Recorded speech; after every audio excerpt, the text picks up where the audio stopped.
अल्हम्दुलिल्लाह रब्बिल आलमीन वल आक़िबतु लिल मुत्तक़ीन वस्सलातु वस्सलामु अला रसूलिहिल करीम अम्मा बाद फ़अऊज़ु बिल्लाहि मिनश शैतानिर रजीम बिस्मिल्लाहिर रहमानिर रहीम क़ाल अल्लाहु तआला फ़ी सूरतिल अंबिया लक़द अंज़लना इलैकुम किताबन फ़ीहि ज़िक्रुकुम अफ़ला ताक़िलून व क़ाल रसूलुल्लाहि सल्लल्लाहु अलैहि वसल्लम खैरुकुम मन तअल्लमल कुरआन व अल्लमहु सदक़ल्लाहुल अज़ीम व सदक़ रसूलुहुल करीम।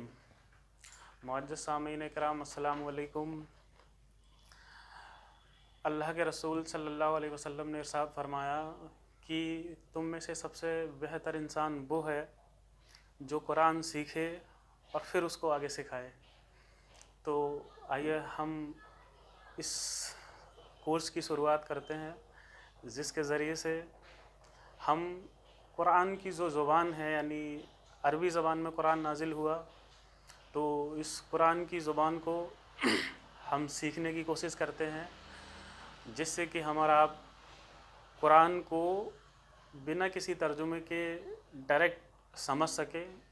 और इसका सबसे बड़ा फ़ायदा ये होगा कि जब हम नमाज़ पढ़ते हैं तो जो भी हम आयात पढ़ रहे हैं, जो भी हम कह रहे हैं, क्योंकि नमाज में एक बंदा मोमिन रब तबारक व तआला के सबसे ज़्यादा करीब होता है, तो उस समय पर ये ज़रूरी है कि जो भी बात हम कह रहे हैं, हम क्या कह रहे हैं वो हमें मालूम हो। तो हम ये अरबी ज़बान को सीखने की कोशिश करते हैं इंशाअल्लाह ताला, और अल्लाह तबारक व तआला से दुआ करते हैं कि अल्लाह रब्बुल इज़्ज़त हमारी इस कोशिश को कामयाब अता फ़रमाए आमीन। जैसा कि आप सबको पता है, किसी भी ज़ुबान को सीखने के कुछ तरीके होते हैं जिससे कि हम उस ज़बान को बोलना सीख जाते हैं या उसको समझने लगते हैं। तो एक आसान सा तरीका ये है कि जिस इलाके में, जिस जगह पर वो ज़ुबान बोली जाती हो, अगर हम वहीं पर पैदा हुए हैं तो हमारे आबा व अजदाद उस ज़बान को बोलते हैं, हमारे आस पड़ोस में रहने वाले लोग उस ज़बान को बोलते हैं, तो हम बहुत आसानी से वो ज़बान बोलने लगते हैं और हमें किसी तरह की कोई भी मुश्किल नहीं आती है। दूसरा ये है कि अगर हम किसी ज़बान को सीखना चाहते हैं तो जो ज़बान जो हमें आती है, हम उस ज़बान की मदद से उस ज़बान को सीखने की कोशिश करेंगे। तो हमें जो ज़बान आती है, जो जिसका हमें इल्म है, हमने जो ज़बानें पढ़ी हैं, उनमें से उन ज़बानों की मदद से हम इस कोर्स को सीखने की कोशिश करेंगे, यानी अरबी ज़बान को सीखने की कोशिश करेंगे। हमें जो ज़बान आती है, मसलन हम हिंदुस्तान में रहते हैं तो हमें जो ज़बान पढ़ाई जाती है वो है हिंदी पढ़ाई जाती है, हमें हिंदी लैंग्वेज आती है। दूसरी हमें इंग्लिश आती है।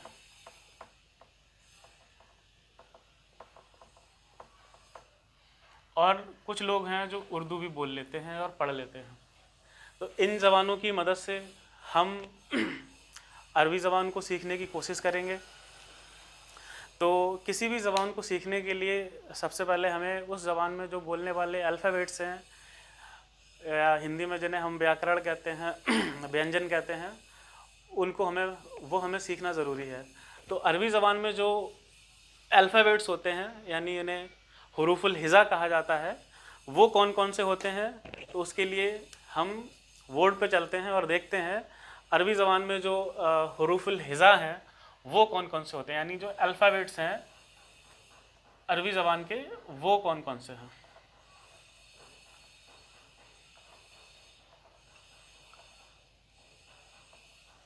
जिन लोगों ने अरबी पढ़ रखी है और जिन्होंने उर्दू की तालीम हासिल की हुई है, तो उनके लिए ये बिल्कुल मारूफ़ और जाने पहचाने अल्फ़ाबेट्स हैं। तो वो हम यहाँ लिखते हैं।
ये जो अरबी ज़बान के जो हुरूफुल हिज़ा हैं, ये टोटल मैंने एक तरतीब में ख़ास लिखे हुए हैं, 4 लाइनों में लिखे हुए हैं, हर लाइन में 7 हुरूफ लिखे हुए हैं।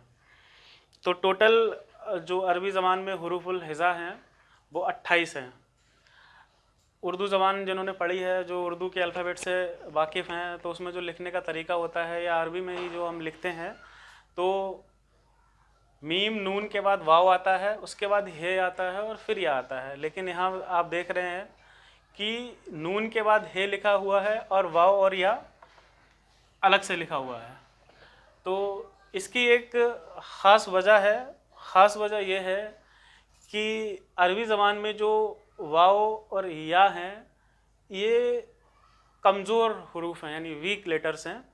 और सबसे अहम वजह यह है कि अरबी ज़बान की जो भी डिक्शनरी आएगी, उस डिक्शनरी में नून के बाद हा होगा, फिर वाव होगा, फिर या होगा। तो ये भी है कि ये एक डिक्शनरी की तरतीब है। अब हम उर्दू ज़बान में जब इनको पढ़ते हैं तो बहुत आसानी से पढ़ते हैं। अलिफ, बे, ते, से, जीम, हे, दाल, जाल, रे, जे, सीन, शीन,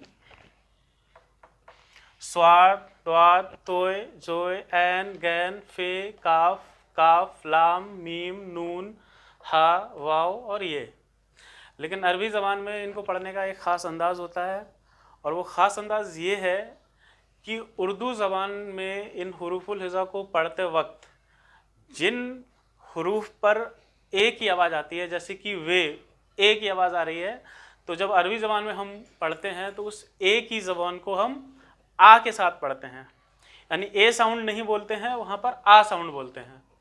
अलिफ बे आ रहा है तो इसको वा, जिन पर मैं सर्कल कर रहा हूँ उनको आ की आवाज़ के साथ आप पढ़ेंगे। वा, ता, सा, जीम, उर्दू में भी जीम, अरबी में भी जीम, उसके बाद हा, खा, दाल, जाल, रा, जा, सीन, सीन, स्वाद, द्वाद, तो, ज़, ऐन, गैन, फा, काफ, लाम, मीम, नून, हा, वाव और या। तो ये हमारे हुरूफुल हिज़ा हैं और इनको पढ़ने का यह एक तरीका मैंने आपको बता दिया। अब आगे बात ये आती है कि कुछ लोग ये कहते हैं कि अरबी ज़बान में जो हुरूफुल हिज़ा की तादाद है, जो उनके नंबर्स हैं, वो 29 है। हमने 28 लिखे हैं, तो जो लोग 29 मानते हैं, आप देख रहे होंगे जो मैंने ये हुरूफुल हिज़ा लिखे हैं, इसमें कई बार हमज़ा नहीं लिखा हुआ है। तो जो लोग ये मानते हैं कि हुरूफुल हिज़ा की तादाद 29 है, तो वो हमज़ा को एक अलग से हर्फ मानते हैं। हमज़ा एक अलग हर्फ है, लेकिन कुछ लोगों का कहना यह है कि हमज़ा और अलिफ एक ही हर्फ है, लेकिन अलिफ कौन सा होता है, हमज़ा कौन सा होता है, ये पढ़ने से पहले हम ये देखेंगे कि हर ज़बान में हुरूफ होते हैं, उसके बाद उन पर चढ़ाने के लिए, उन पर लगाने के लिए मुनासिब कुछ हरकत होती हैं। तो वो हरकत कौन कौन सी हैं, तो हम अरबी ज़बान की उन पहले हरकत के बारे में पढ़ेंगे, और उसके बाद हम देखेंगे कि अलिफ और हमज़ा में क्या फ़र्क वाक़ई होता है।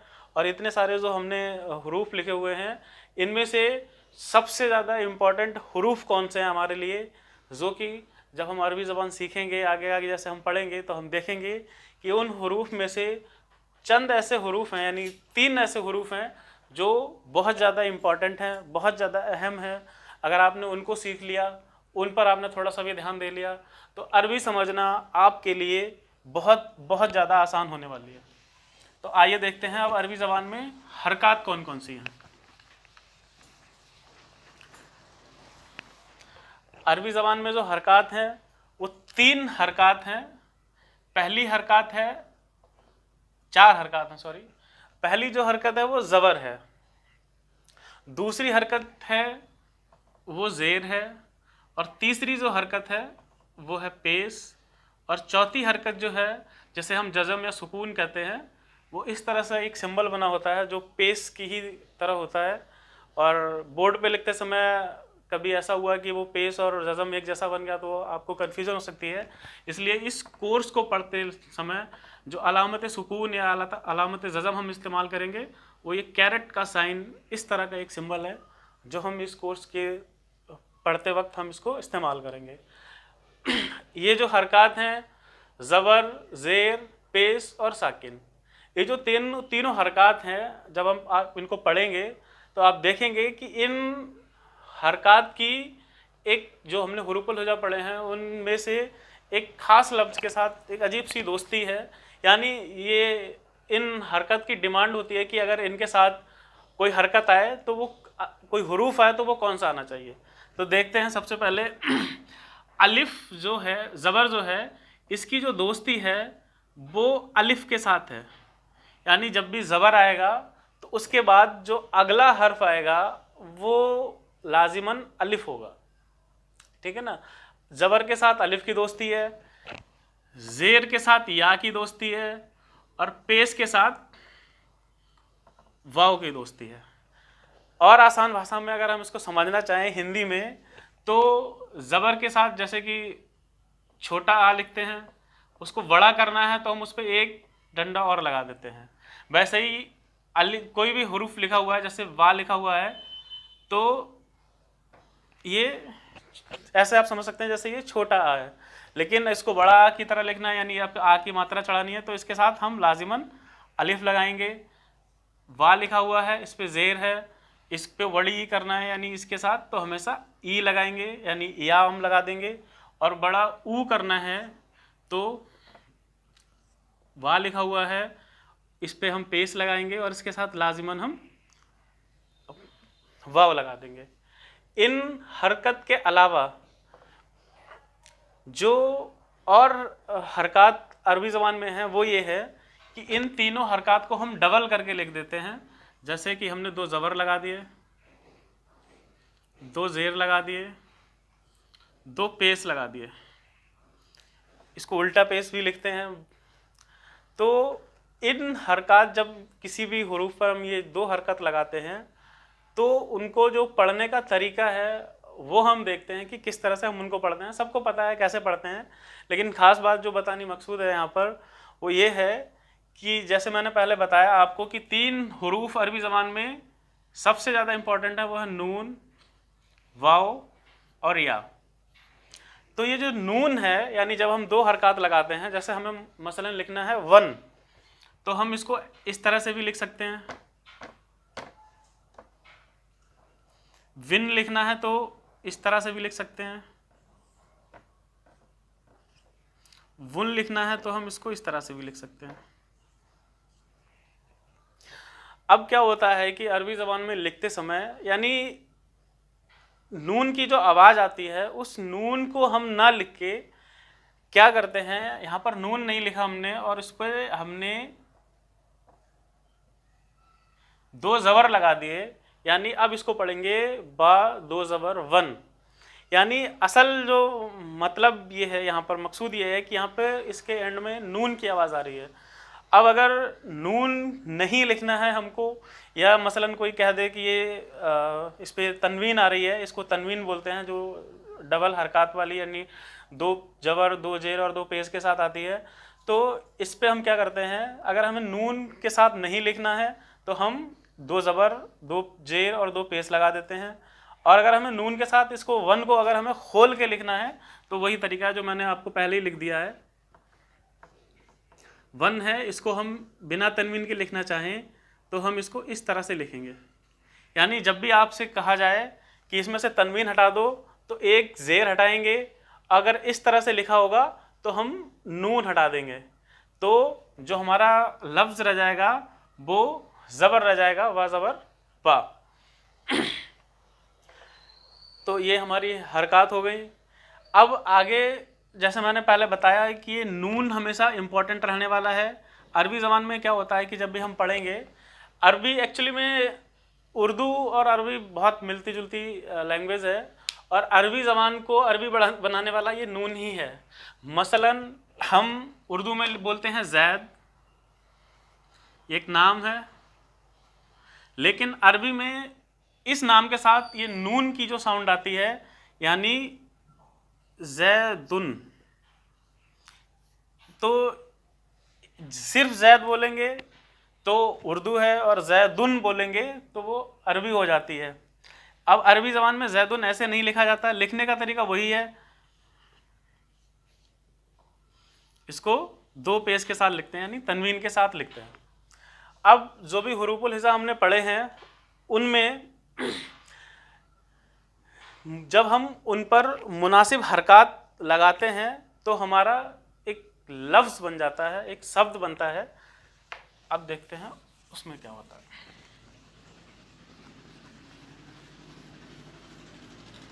उससे पहले मैं आपको बता दूं, हमज़ा और अलिफ में जो फ़र्क मैंने बताया था, हमज़ा और अलिफ में क्या फ़र्क होता है। यानी इस अलिफ पर अगर कोई भी हरकत आएगी, चाहे वो पेश हो, चाहे वो ज़बर हो, चाहे वो ज़ेर हो, या वो अलामत सुकून हो यानी ज़ज़म हो, तो जब भी अलिफ के ऊपर कोई हरकत आ जाती है तो वो अब अलिफ नहीं रहता, हमज़ा हो जाता है। और अरब से जो कुरान शरीफ प्रिंट होते हैं, आप उनमें देखते हैं कि उनमें इस अलिफ के ऊपर एक छोटा सा हमज़ा बना रहता है। अगर ज़बर लगाना है तो इस तरह से, ज़ेर लगाना है तो इस तरह से, यानी ये जो हमज़ा है ये हमज़तुल अस्ल है, इसे हमज़ा बोलते हैं, और इस तरह से ये हमज़ा लिखा हुआ भी रहता है। अब जैसे, और जिस अलिफ के ऊपर कोई भी अलामत ना हो, ना तो उस पर पेश हो, ना ज़बर हो, ना ज़ेर हो, और ना ही अलामत सुकून हो, तो वो अलिफ कहलाता है। अब जैसे कि हमारी एक सूरत है इकरा, अरबी ज़बान का एक लफ्ज़ है, हमारे पास 3 हुरूफ हैं, काफ, रा और अलिफ। इस पर हमने ज़ेर लगाया, इस पे अलामत सुकून लगाई, इस पे ज़बर लगाया, और इस पे अलामत सुकून। इकरा, इकरा। आप देख रहे हैं कि हमने 4 हुरूफ लिखे, उन पर अलामत यानी मुनासिब हरकत लगाई, तो हमारा एक शब्द जिसे कहते हैं अंग्रेज़ी में लफ्ज़ वजूद में आया, इकरा। इसमें जो दोनों अलिफ इस्तेमाल हुए हैं वो हमज़ा ही हैं, क्योंकि दोनों पर हरकत आ रही है, ठीक है ना। इसी तरह से जैसे कि हमने अलिफ लिखा, नून, सीन, फिर अलिफ, फिर नून, इस पे ज़ेर लगाया, इसको साकिन किया, सीन पे ज़बर लगाया, अलिफ को खाली छोड़ा, इसको ऐसे रखा। तो इसमें क्या है कि ये जो अलिफ आया है सीन के बाद, यानी ज़बर के बाद जो अलिफ आ रहा है और इस पर कोई हरकत नहीं है, तो पहला वाला जो अलिफ है वो हमज़ा है, और सीन के बाद जो अलिफ आया है वो अलिफ है। तो उम्मीद है आपको बात समझ में आ गई होगी। जिस भी अलिफ पर कोई भी हरकत आ जाती है तो वो हमज़ा होता है, और जिस अलिफ पर कोई भी हरकत ना हो, यानी जो 4 हमारी हरकतें पेश, ज़बर, ज़ेर और अलामत सुकून, अगर ये हरकत ना हो तो फिर वो अलिफ कहा जाता है। अब जब हम लफ्ज़ के ऊपर यानी हुरूफ पर कोई मुनासिब हरकत लगाते हैं तो हमारा लफ्ज़ बनता है। और अरबी ज़बान में, जैसे हिंदी में वर्ड्स कहते हैं, अरबी ज़बान में जो लफ्ज़ बनता है उसे हम कलिमा कहते हैं।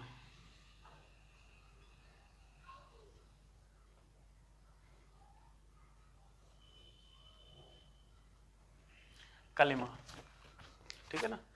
हिंदी में इसको शब्द कह सकते हैं, यानी एक शब्द बन गया हमारा। उर्दू में लफ्ज़ कहते हैं इसको, हिंदी में वर्ड्स कहते हैं। वर्ड, एक हमारा वर्ड बन गया। अब हर ज़बान में जो लफ्ज़ हम बोलते हैं उनमें 2 तरह के लफ्ज़ होते हैं। एक तो वो लफ्ज़ होते हैं जिनका कोई मतलब निकलता है, जैसे हमने कोई भी बात कही तो वो लफ्ज़ जिसका कोई मतलब होता है उसे वा माना लफ्ज़ कहते हैं, यानी जिसका कुछ मीनिंग निकलता हो, मतलब हो। और दूसरा होता है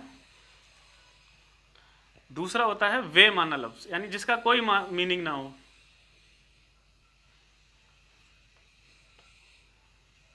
इसको कहते हैं हम मीनिंगलेस।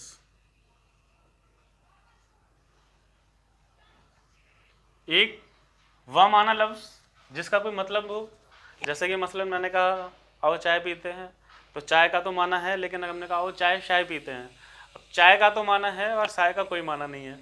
तो वे माना लफ्ज़, अब हम ये जो कोर्स सीख रहे हैं तो हमारा इसका एक ही मकसद है कि हम कुरान को जब भी पढ़ें तो उसका मतलब हमें समझ में आए।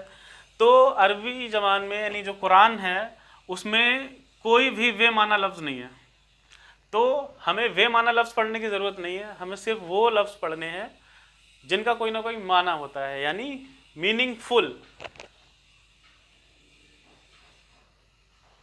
अब कलिमा जो हमने बोला, कलिमा यानी जो मीनिंगफुल लफ्ज़ हैं वो कितने होते हैं। इंग्लिश में जैसे आपको पता है, जब भी हम इंग्लिश पढ़ते हैं तो इंग्लिश में व माना लफ्ज़ यानी जो मीनिंग फुल शब्द हैं उन्हें पार्ट्स ऑफ स्पीच कहते हैं, और वो इंग्लिश में टोटल 8 होते हैं। आप सब जानते हैं उनको। Number 1 noun, number 2 pronoun,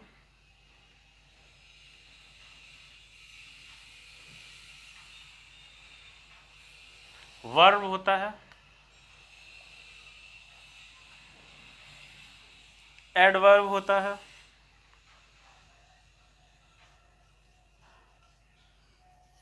adjective होते हैं,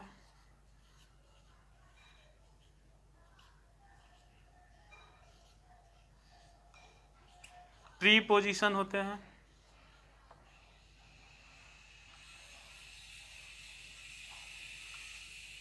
कंजक्शन होते हैं,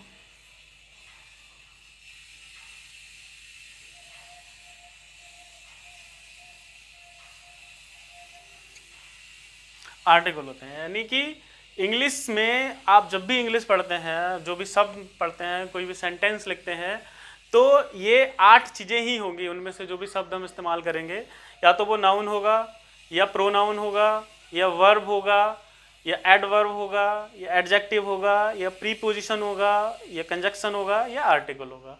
इसी तरह से जब भी हम कुरान की कोई भी आयत पढ़ते हैं, पूरी कुरान शरीफ में जो भी आयत और जो भी इस्तेमाल हुआ है, उनमें सिर्फ 3 तरह के ही कलिमात होते हैं। और वो 3 तरह के कलिमा कौन कौन से होते हैं? अरबी ज़बान में जो 3 कलिमा हम इस्तेमाल करते हैं वो 3 कलिमा होते हैं। नंबर 1 होता है इस्म। इस्म जैसे आपको पता है नाम को कहते हैं। नाउन किसे कहते हैं? नाउन आप जानते हैं, हिंदी में इसको संज्ञा कहते हैं। नाउन कहते हैं किसी भी व्यक्ति का नाम हो, वस्तु का नाम हो, स्थान का नाम हो, जगह का नाम हो, यानी किसी व्यक्ति, वस्तु या स्थान के नाम को नाउन कहते हैं। और ये हो गया नाउन। यानी ये जो 8 हैं हमारे, इन जो अरबी ज़बान में 3 है कलिमात होते हैं, उनमें ही ये आ जाएंगे। पहला हमारा हो गया इस्म। दूसरा जो कलिमा अरबी ज़बान में इस्तेमाल होता है वो होता है फेल। और तीसरा जो इस्तेमाल होता है वो होता है हर्फ। ठीक है ना। इस्म आपको पता है, मैंने बता दिया। नाउन यानी इस्म किसे कहते हैं?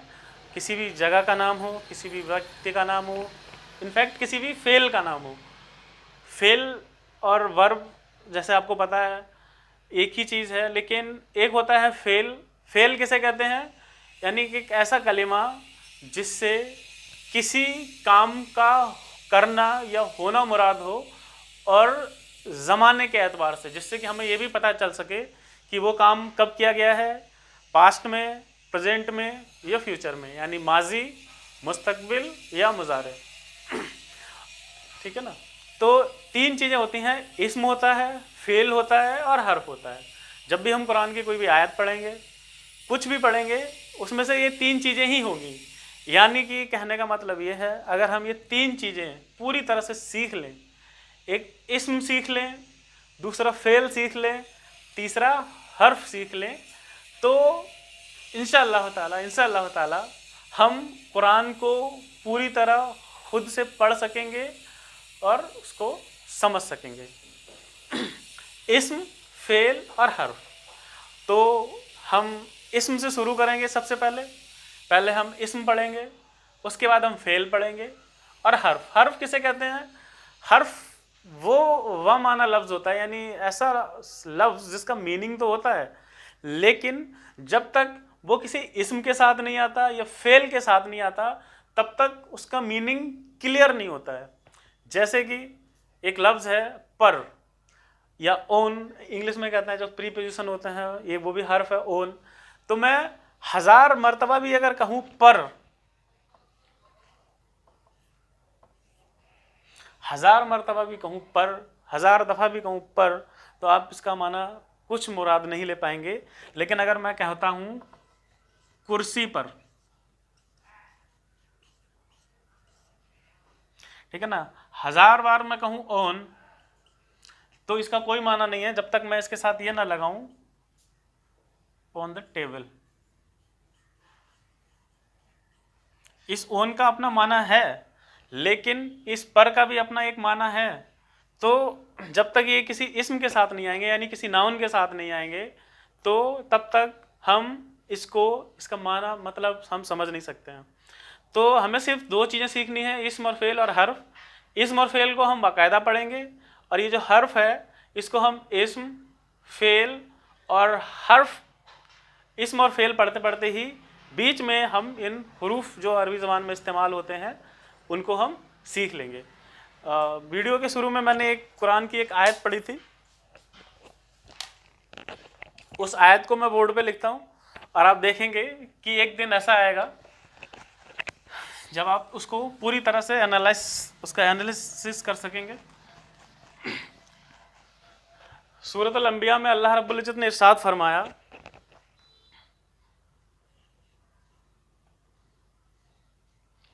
लक़द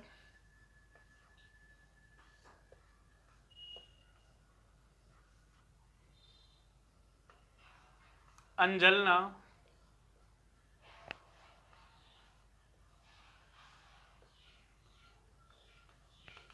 इलैकुम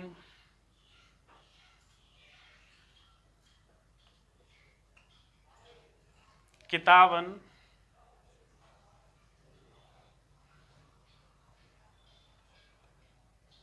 फीही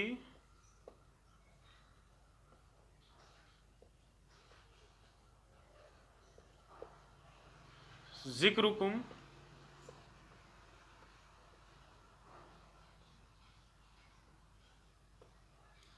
अफला ताकिलून।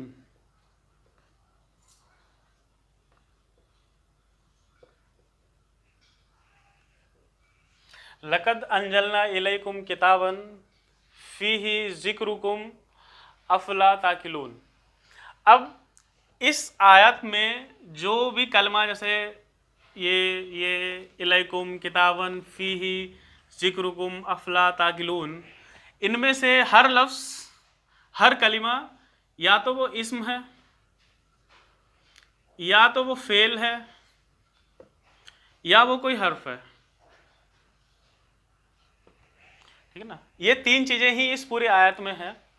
तो अगर हमें इस्म पता होता, फेल पता होगा कि इसमें फेल कौन सा है और हर्फ कौन सा है, और डिक्शनरी की मदद से धीरे धीरे हम अरबी के चंद मीनिंग भी सीख लेंगे, ठीक है। और ज़्यादातर जिनको उर्दू आती है तो उन्हें पता है कि कम से कम 80 से 85% अरबी ज़बान में, उर्दू ज़बान में जो बोले जाने वाले शब्द हैं वो अरबी से ही लिए गए हैं, बस उर्दू में बोलने की वजह से उनमें कुछ चेंजेस आ गए हैं। तो इस आयत का तर्जुमा मैं बता देता हूँ आपको। लक़द अंजलना इलैकुम किताबन, अल्लाह रब्बुल इज्जत कुरान में इरशाद फरमाता है कि यकीनन हमने तुम्हारी तरफ एक ऐसी किताब को नाजिल किया है, ऐसी किताब को नाजिल किया है, फ़ीही ज़िक्रुकुम, उस किताब के अंदर ज़िक्रुकुम। अभी ज़िक्र जो लफ्ज़ इसमें इस्तेमाल हुआ है इसके मुख्तलिफ माना हैं। अगर बहुत आसान माना में अगर हम इसको समझने की कोशिश करें तो ज़िक्रुकुम मतलब तुम्हारा ही ज़िक्र है, यानी अल्लाह रब्बुल इज्जत कह रहा है कि हमने कुरान में एक ऐसी आयत, एक किताब ऐसी नाजिल की है जिसमें तुम्हारा ही ज़िक्र है। ज़िक्र का माना नसीहत के भी होता है, तो इसका ये तर्जुमा भी हम कर सकते हैं कि जिसमें तुम्हारे लिए नसीहत है। अज़िक्र से मुराद बहुत सारे लोगों ने ग्लोरी को लिया है, यानी तुम्हारे लिए बहुत बड़ी कामयाबी है, मतलब एक ही है। तो बहुत सारे लोग जब हम इसका तर्जुमा पढ़ते हैं तो क्या करते हैं कि अब उर्दू किसी भी ज़बान का तर्जुमा करते समय हमारे लिए मुमकिन नहीं होता है कि उसके अगर बहुत सारे माना हैं तो हम बहुत सारे माना वहाँ पर लिख दें। तो जो भी मुतरजिम है यानी तर्जुमा करने वाले हैं वो सिर्फ एक लफ्ज़ ही लिखते हैं, एक ही कलिमा लिखते हैं और उसी से हम उसको आगे पढ़ने की कोशिश करते हैं। लेकिन अगर आपको खुद से अरबी आती होगी तो आप इसको बहुत अच्छे से समझ सकते हैं, अच्छे से पढ़ सकते हैं। तो हमने तुम्हारी तरफ एक ऐसी किताब को नाजिल किया है, एक ऐसी किताब नाजिल की है जिसमें तुम्हारा ही जिक्र है। आगे फरमाया अफला ताकिलून, तो क्या तुम अक्ल से काम नहीं लेते हो या अक्ल से काम नहीं लोगे, यानी आप समझते नहीं हो, आप अक्ल नहीं करते हो। और एक हमने ऐसी किताब नाजिल की है जिसमें तुम्हारा ही जिक्र है, यानी तुम्हारे ही बारे में है, तुम्हारे लिए याद दहानी है, तुम्हारे लिए नसीहत है। तो ये इसका माना है। और इंशाअल्लाह ताला आज हमने ये आयत लिखी है, इस्म फ़ेल और हरफ जब हम पूरी तरह से पढ़ लेंगे तो एक दिन ऐसा आएगा आप इसमें से पहचान कर पाएंगे कि इसमें से हरूफ कौन सा है, फ़ेल कौन सा है, और इस्म और फ़ेल आपको पता चल जाएगा और हरूफ भी पता चल जाएगा। तो नेक्स्ट वीडियो में हम इस्म से बाकायदा शुरू करेंगे, इस्म क्या होता है, किस तरह से अरबी में इस्म आता है और उसको हम किस तरह से इस्तेमाल कर सकते हैं, ये सारी चीज़ें हम नेक्स्ट वीडियो में शुरू करेंगे। और आपसे गुजारिश है कि आप इसको ज़्यादा से ज़्यादा लोगों तक शेयर कीजिए, जिससे कि बहुत सारे लोग जो सीखने की कोशिश कर रहे हैं अरबी ज़बान या वो अरबी पढ़ लेते हैं, उसका तर्जुमा नहीं समझ पाते हैं, तो आप उन तक ये वीडियो ज़रूर शेयर कीजिए। आप अस्सलाम वालेकुम।